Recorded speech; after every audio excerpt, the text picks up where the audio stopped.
I just really am absolutely blown away by everything that's happened over the last 3 days, and not least by the fantastic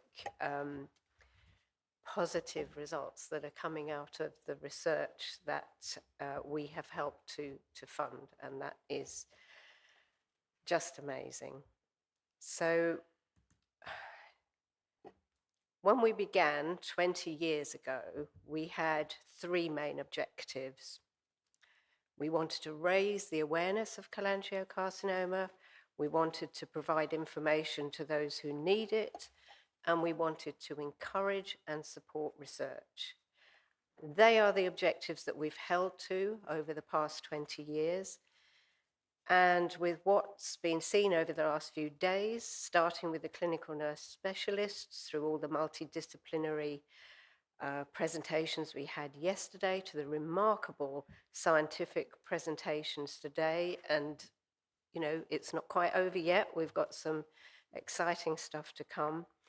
Everything would seem to indicate that what we are doing is in the right direction. So we feel that that continues to be the way ahead for AMMF. We will stick to those three objectives. We've just got to do a lot more of the same. So we will continue to work towards an improved future for everyone with cholangiocarcinoma. And we need to raise awareness nationally and internationally. And I'm going to share a little anecdote that I heard yesterday. And I don't know if Pablo and Tony from Servier might still be here. No, I think they've gone. They were approached by somebody in the bar who said to them, I recognize that word on their lanyard, cholangiocarcinoma. I'm a survivor. So they instantly thought the guy was part of the conference. And they started chatting to him. And it turned out, no, he wasn't in the conference at all. What's more, he'd never heard of AMMF, so we have a bit more awareness raising to do there. But he does know about AMMF now, I should add. So to us, you know, we're thinking, well, yeah, we have to do more awareness raising, obviously. But also, when you think about it, such a random meeting has to illustrate that cholangiocarcinoma is not rare. So, yeah, food for thought. So we do need to raise awareness nationally, internationally. We will continue working with new and existing groups and ventures, Cholangiocarcinoma UK, World Cholangiocarcinoma Day, Global Cholangiocarcinoma Alliance. We will continue expanding our work into Europe. And of course, we've got our cholangiocarcinoma data project, which you heard about earlier in the conference.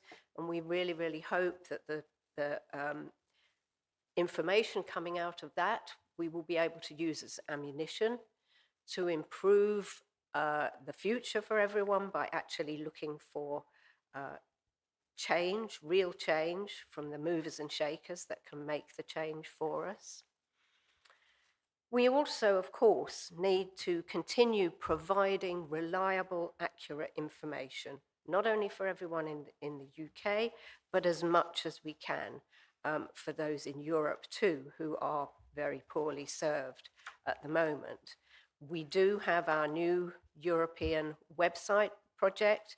We launched the website earlier this year, and we hope that we will be able to get this translated into more languages in the not too distant future. But we're also working now towards providing as many of our resources as possible in other languages too, so that they are accessible to as many people as possible. Now, how can this not be on our agenda to encourage and support research as much as we can? Our grants are never huge, but I think you can see how valuable they are. They are seed funding, pump priming, and they help people to move forward with their research, see what works, what doesn't work. You can see that whatever we've given has been put to absolutely excellent use. Over the years, the work has resulted in many publications, but also importantly, the work that has been done with our help has been instrumental in helping teams achieve major funding to take their work forward, and that's hugely, hugely important. So the way ahead then for AMMF is more of the same, but more and harder. And we'll also be working towards ensuring that all patients' treatment pathways should be considered, will be considered by a specialist multidisciplinary team. And we would also like to work towards agreeing what constitutes as centers of expertise for cholangiocarcinoma and seeing those established. And I've been saying this for the past 20 years. It always seems impossible until it's done. So I'll hang on to that mantra. And with your help, we'll get there. Thank you.